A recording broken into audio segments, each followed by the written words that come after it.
촉촉한 봄비가 내린 지난 목요일 아침, 용인에 위치한 꿈과 환상의 나라 에버랜드에서는 눈물의 환송식이 있었습니다.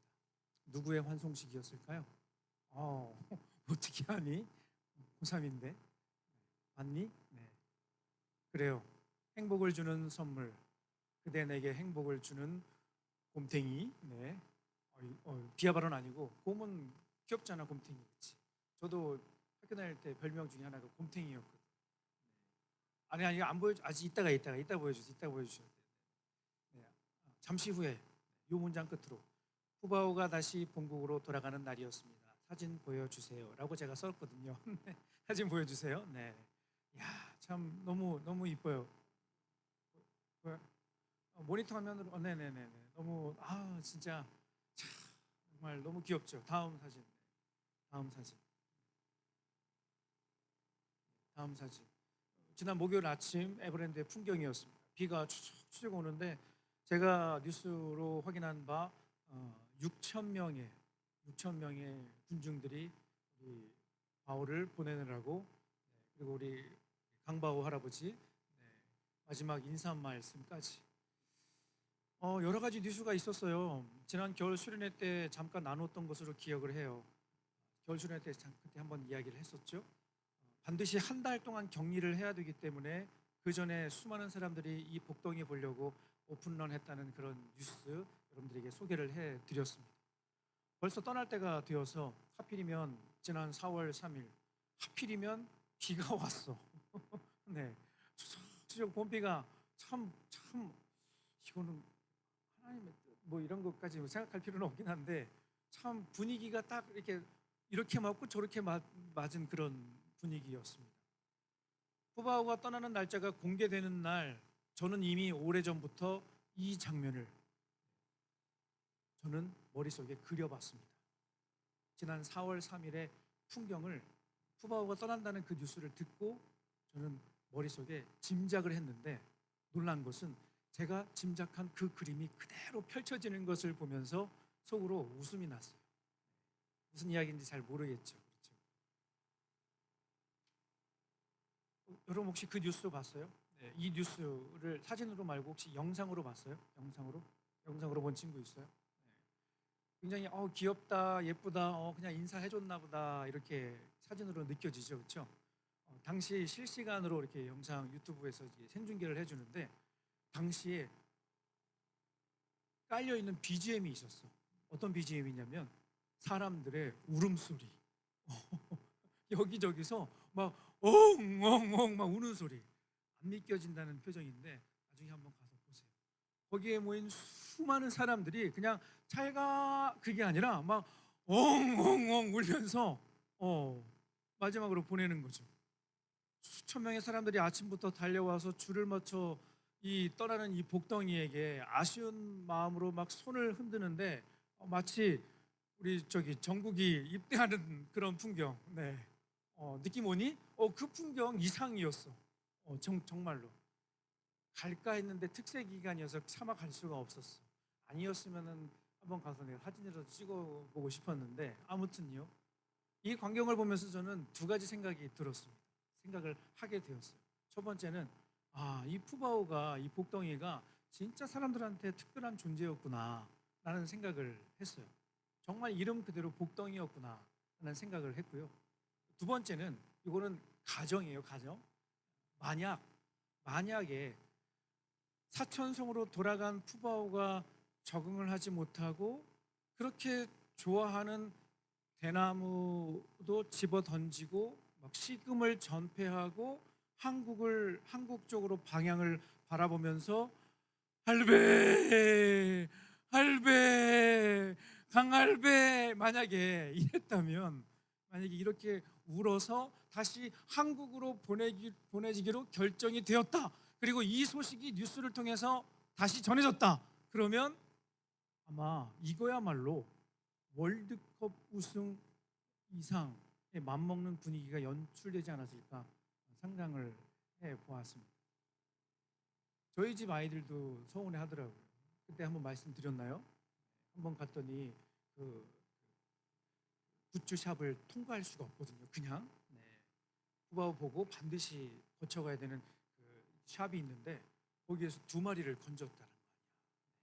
두 마리를 이렇게 딱 건졌는데 카드가 딱 결제가 되었는데 어우 뭐 생각보다 10몇만 원 막 이렇게 막 결제가 되는 거지 막 이렇게. 네. 그거 그냥 그 동대문 가면은 한 3천 원이면 사는 것 같은데. 네. 미안합니다. 아무튼 네. 아무튼 저도 그러니까 마음이 쓰이는 거죠.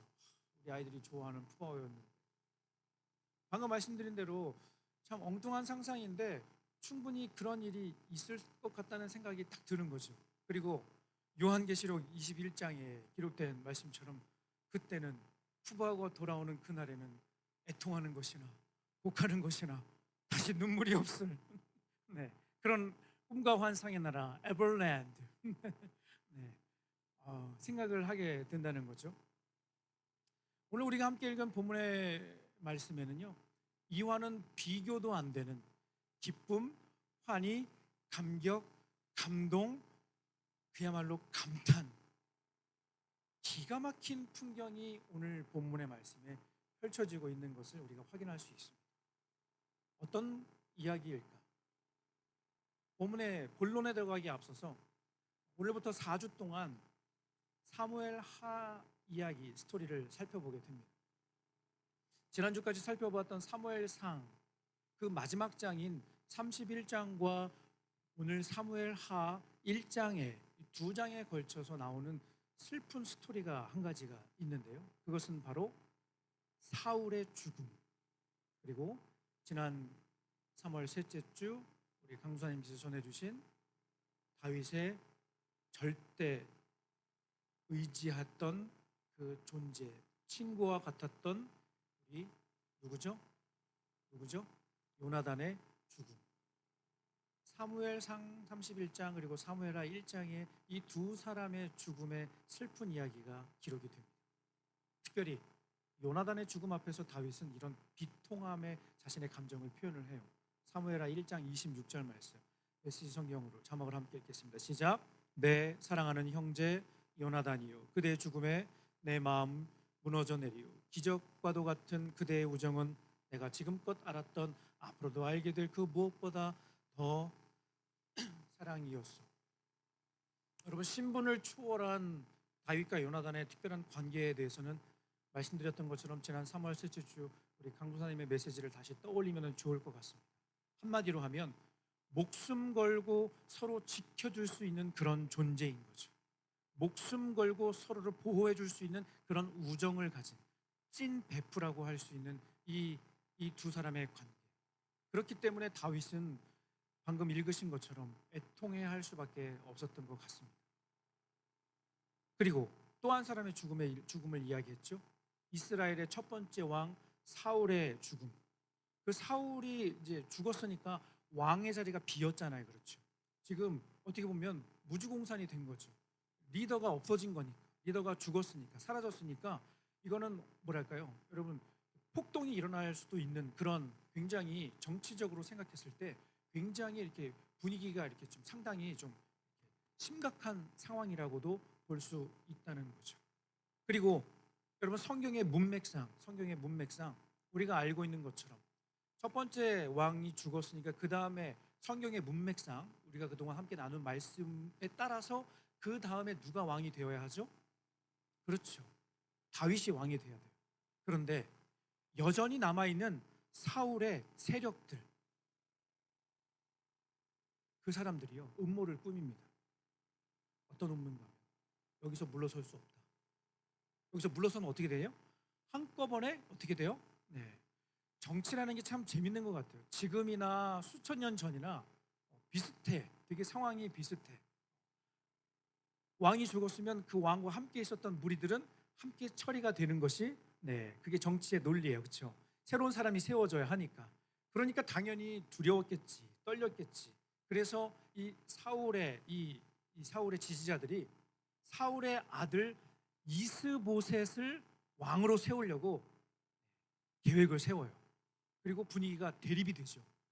문맥상으로는 다윗이 왕이 되어야 하는데 사울의 왕 이스보셋을 왕으로 세우려고 하는 이 참 애매한 이런 분위기. 하지만 하나님의 뜻은 이미 성경에 기록된 것처럼 누가 왕이 되죠? 다윗이 왕이 되어야 하는 거예요. 다윗을 중심으로 한 하나의 이스라엘이 앞으로 견고하게 세워져야 되는 거죠. 어쩔 수 없이 이 두 세력은 충돌할 수밖에 없었어요. 사울의 군사령관이었던 아브넬과 사울의 아들 이스보셋이 죽음 이후에야 이 문제가 이제 마무리가 됩니다. 그리고 이제 사울을 따랐던 이 세력들 벌벌벌 떨었겠지, 그치? 우리는 어떻게 되나 이제. 그러니까 머리를 굴려요. 머리를 굴리면서 이렇게 제안을 합니다. 이건 뭐 당연한 것 같아. 사무엘하 5장 1절 2절 말씀 같이 한번 읽겠습니다. 같이 자막으로 같이 읽겠습니다. 시작.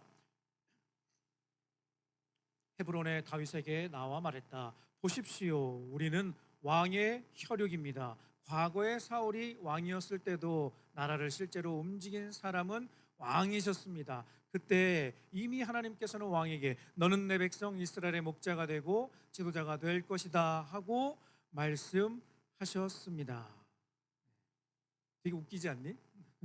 얼마 전까지는 그 남은 세력과 함께 어떻게든지 지금 자연스럽게 흘러가는 이 분위기를 좀 엎어보려고 했는데 다 죽었어. 다 죽으니까 하는 얘기가 뭐냐면 사실은요 저도 당신이라고 생각했어요. 아이, 오해. 아이, 당신이 왕이에요. 그러면서 이렇게 무릎을 꿇는 거야. 이렇게. 무슨 이해돼요? 네.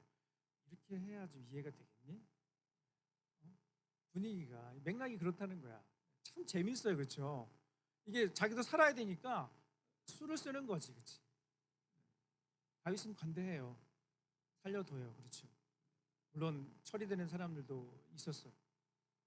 이런 반응을 보인 데에 대해서는 일부분 정치적인 이유도 있었지만 근본적으로는요, 이 말씀에 의미하는 바는 저는 이렇게 해석을 해요. 단순히 그냥 살기 위해서 참 불쌍하다 이렇게 아니라 이 사람의 입을 통해서 반역자로도 쓰임 받을 수 있었던 이 사람의 입을 통해서 무엇을 말씀하시는가?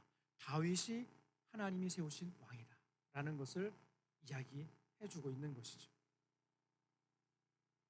드디어 이제 다윗이 통일 왕국 이스라엘을 다스리는 리더로 세워지게 됩니다. 사무엘하 5장 4절 5절 말씀입니다. 같이 읽겠습니다. 시작. 다윗이 나이가 30세 왕위에 올라 40년 동안 다스렸으되 헤브론에서 7년 6개월 동안 유다를 다스렸고 예루살렘에서 33년 동안 온 이스라엘과 유다를 다스렸더라.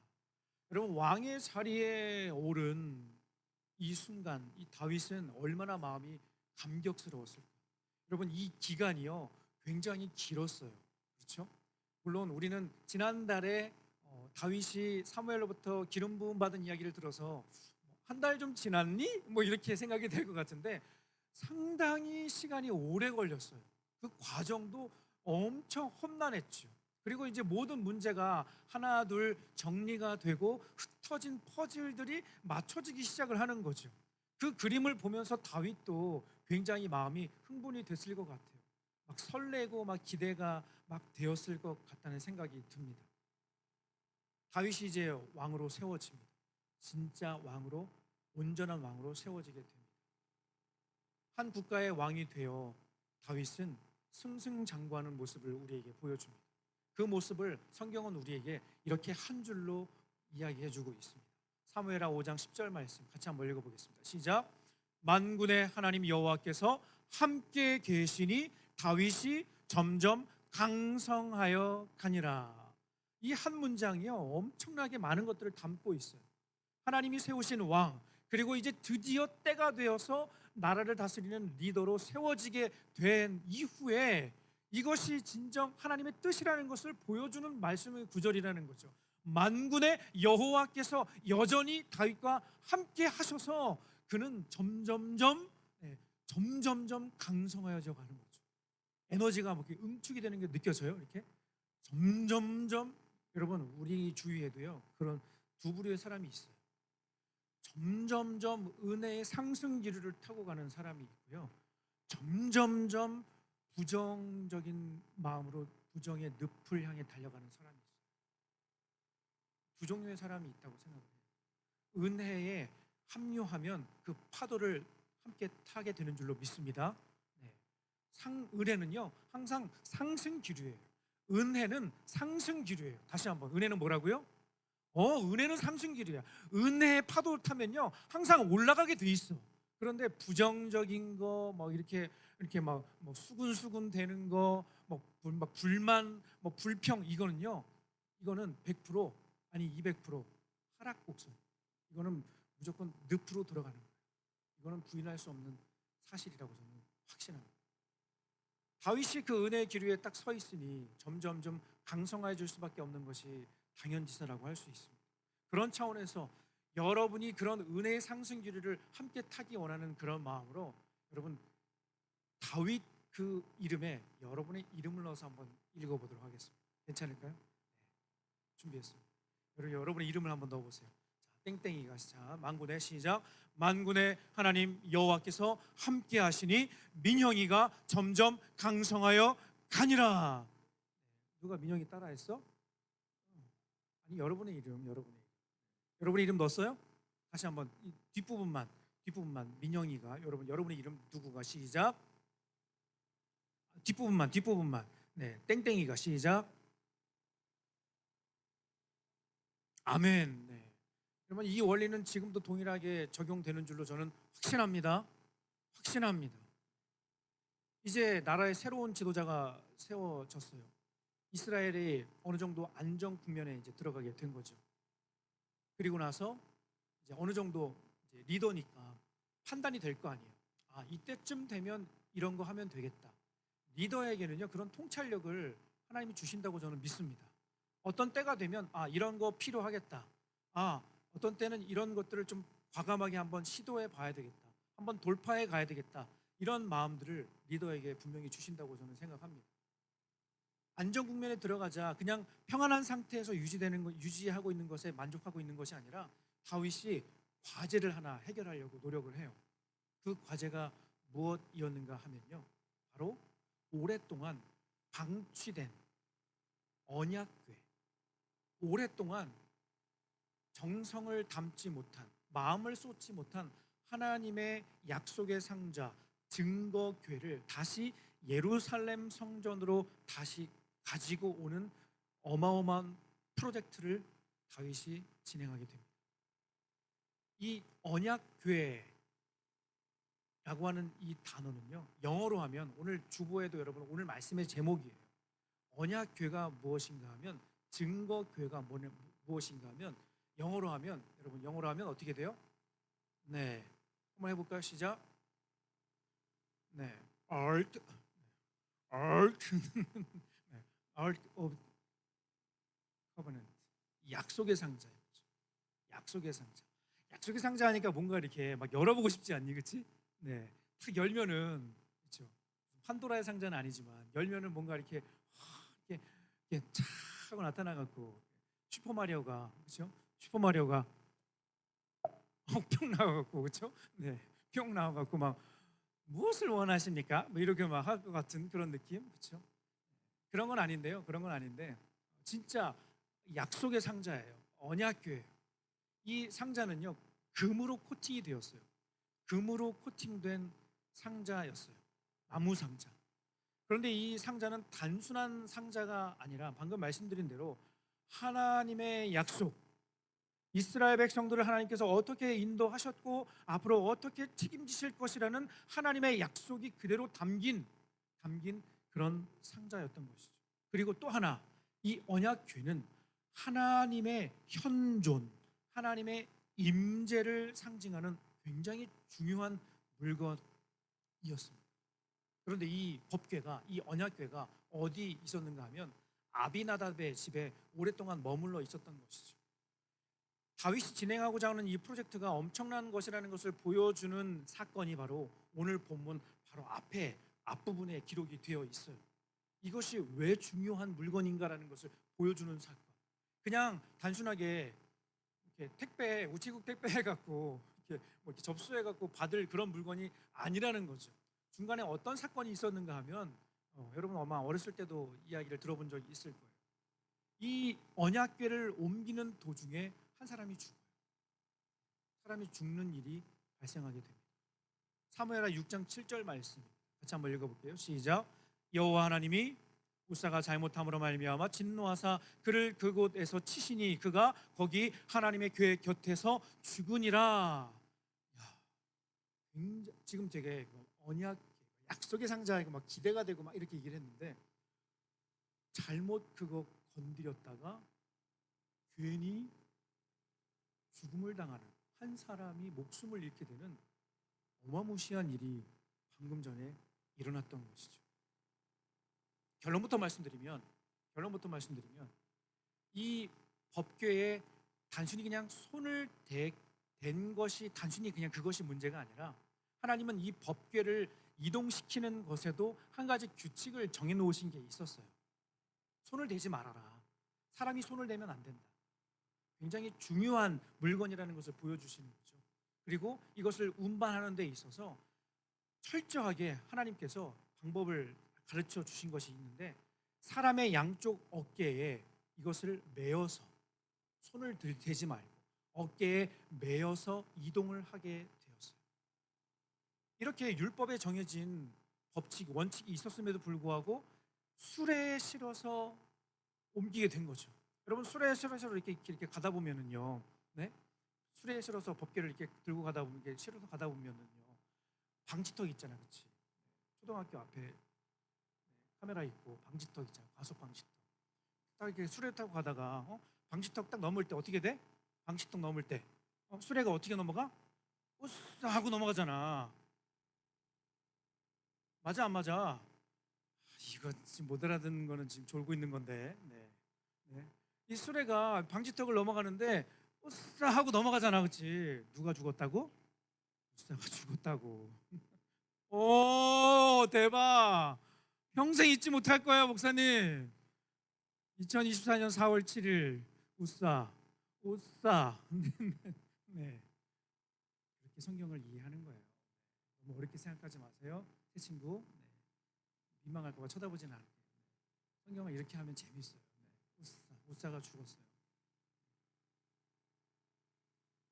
이 일로 인해서 다윗은 큰 충격을 받았어요. 당연하죠. 그리고 마음속에 주시는 새로운 교훈과 깨달음이 있었죠. 이후 다윗은 오벳 에돔의 집에 머물러 있던 이 법궤를 다시 예루살렘으로 옮길 그 일을 다시 계획을 하게 됩니다. 여기서 머물러 있지 않죠. 굉장히 엄청난 교훈을 다윗이 얻었을 것 같아요. 철저하게 준비했겠죠. 더 철저하게 하나하나 꼼꼼하게 살펴봤겠죠. 하나하나. 관련 자료를 찾아보니까 오벳 에돔의 집에서 예루살렘까지는 대략 정확하진 않고 성경학자들에 따르면 대략 한 16km 정도, 16km 정도 된다고 해요. 지금 이렇게 뭐 거리상으로 하면 서초역에서 뭐 판교 정도, 네, 그 정도 보면 될까요? 네, 16km. 뭐 그냥 어마운트, 그냥 대략.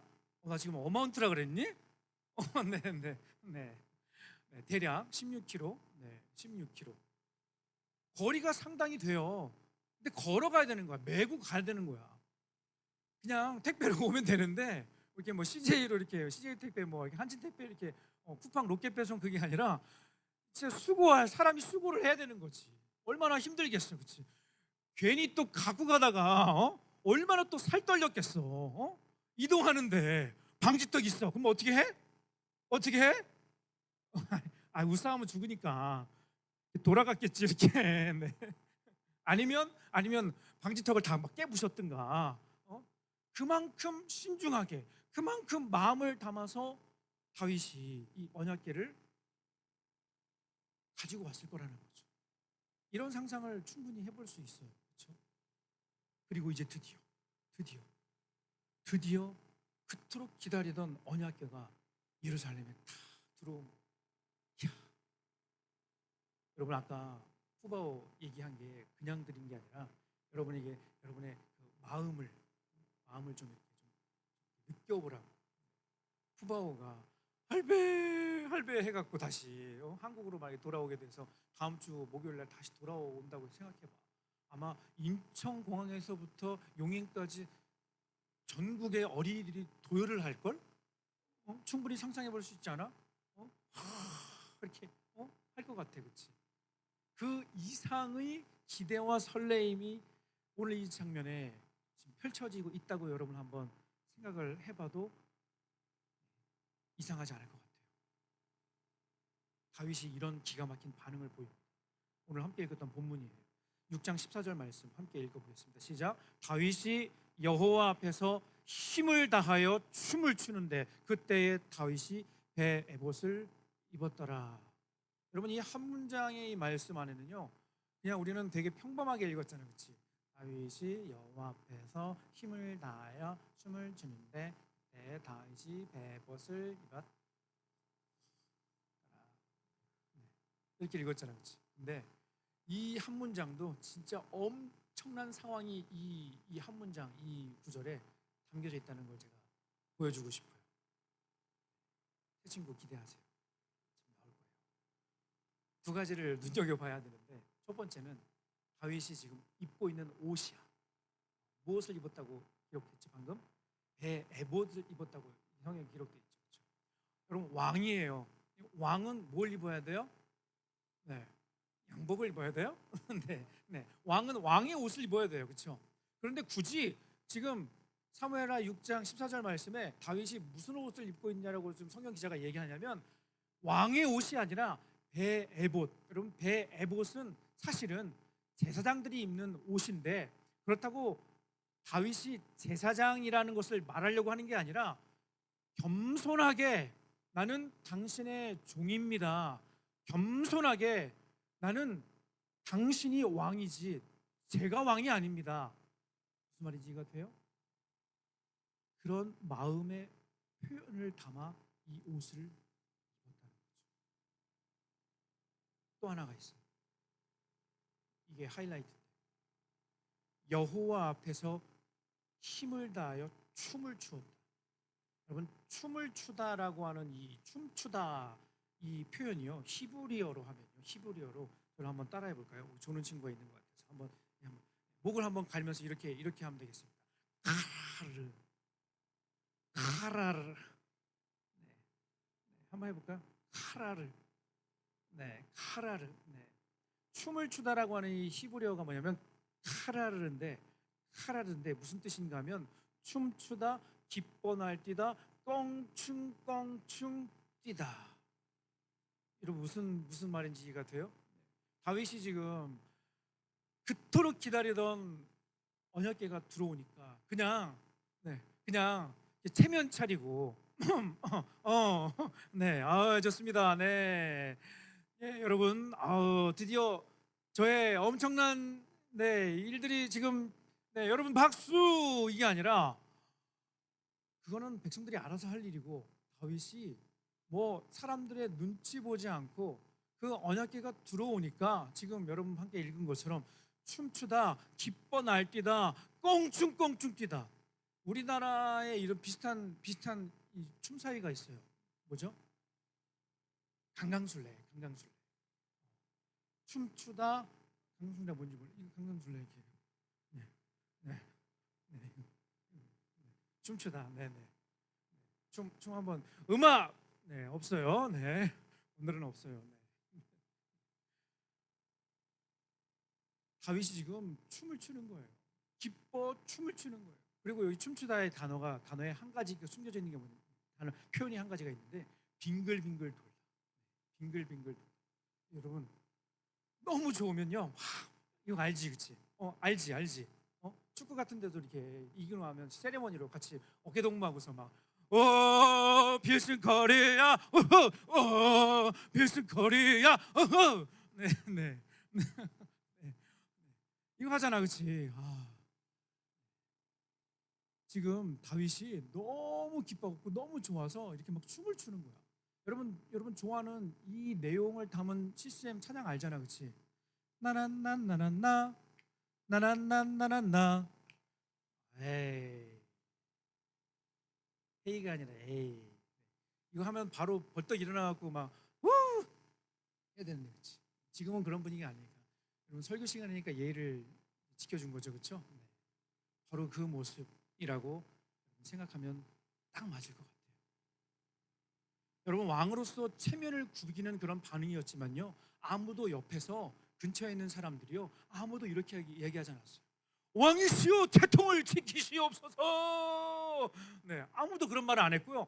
성경에 보니까 15절 말씀에 보면요, 오히려 백성들도 다 같이 즐거워하고 환호하며 하나님을 예배했다고 성경이 기록하고 있어요. 근데 딱 한 사람만 삐딱선 탔어요. 누군지는 얘기 안 할게요. 결과만 얘기해 줄까? 비참한 일을 맞이했어요. 다 같이 즐거워하는데, 다 같이 은혜 축제 자리에 있는데 환호하지 못하고 아멘하지 못하고 같이 기뻐하지 못한 한 사람, 삐딱선 탄 한 사람은요, 안타까운 일을 결말을 맞이했어요. 많은 것을 보여주는 건데 오늘은 그게 포인트는 아니기 때문에 말씀을 정리할게요. 여러분, 우리가 다윗의 삶을 통해서 반드시 배우고 적용해야 될 몇 가지가 있다고 생각합니다. 그 중에 첫 번째는 하나님을 찬양하고 예배하는 그의 어린아이와 같은 마음이라고 할 수 있습니다. 다윗은 기쁠 때도요, 슬플 때도, 눈물과 고통의 시간을 보내는 그 순간 가운데서도 변함없이 다윗은 하나님을 예배하고 하나님을 기뻐하고 하나님을 찬양하고 하나님을 높여드리는 그러한 모습을 계속 살아냈어요. 왜 그랬을까? 여러분, 저는 되게 단순하다고 생각해요. 힘들어요. 막 어려워. 막 짜증이 나요. 막 무너질 것 같아요. 막 마음이 막 짓눌리는 것 같아요. 다윗도 그런 일들을 많이 경험했다는 거예요. 그런데 다윗이 변함없이 그런 상황 가운데서도 찬양하고 예배하고 하나님을 높여드린 이유가 한 가지가 있는데, 저를 따라해 볼까요? 살려고. 따라해 볼게요. 살려고. 이유가 하나야. 살기 위해서 한 거예요. 살기 위해서 그런 거예요. 여러분, 다윗 뭐 대단하다 여러분, 그것도 있는데 힘들고 막 찬양이 안 나오고 감사가 안 나오고 막 그럴 때 오히려 찬송하고 예배해야 되는 건 왜 그러냐면 살려고, 살아야지. 그런 차원에서 저는 예배가 무엇인가? 예배는 우리의 호흡입니다. 우리의 호흡, 영적인 호흡입니다. 힘들면 숨을 쉬어야지. 가슴이 답답하면 숨을 쉬어야지. 마음이 먹먹하면 숨을 쉬어야지. 답답하다고 왜 이러고 있어? 숨을 쉬어야지. 호흡을 해야지. 그래야 살지. 다윗이 이 중요한 원리를 깨달은 거예요. 저는 그렇게 생각해요. 숨을 쉬세요. 여러분도 숨을 쉬세요. 힘들고 어려운 일, 여러분 지난 3월까지 있었던 것 때문에 여러분 F니? 너무 그렇게 오랫동안 이렇게 갖고 오지 말고 정리할 건 3월로 정리하고 지난 시간들 힘들었던 거 좀 정리하고 다시 숨을 쉬어야지. 다시 호흡해야지. 그래야 살지. 그래야 나도 살고 옆에 사람도 살지. 여러분, 숨을 쉬세요. 예배는, 찬양은 숨을 쉬는 겁니다. 아멘. 아멘. 저는 오늘 본문에서 이 중요한 원리를 다시 한번 확인하는 거예요. 예배는 숨 쉬는 시간이다. 그래서 제가 항상 예배에 승리하면 인생에 승리하게 하신다. 이거는 그냥 뭐 교회라서 막 이렇게 무슨 구호처럼 그냥 뭐 의미 없는 그냥 문장, 멋있어 보이는 문장, 그게 아니라 살아야지. 숨을 쉬어야지. 그래야 여러분도 다시 살지. 아주 중요한 우리에게 주시는 메시지라고 믿습니다. 자리에서 다 같이 일어날까요? 네, 자리에 일어나서 함께 찬양하고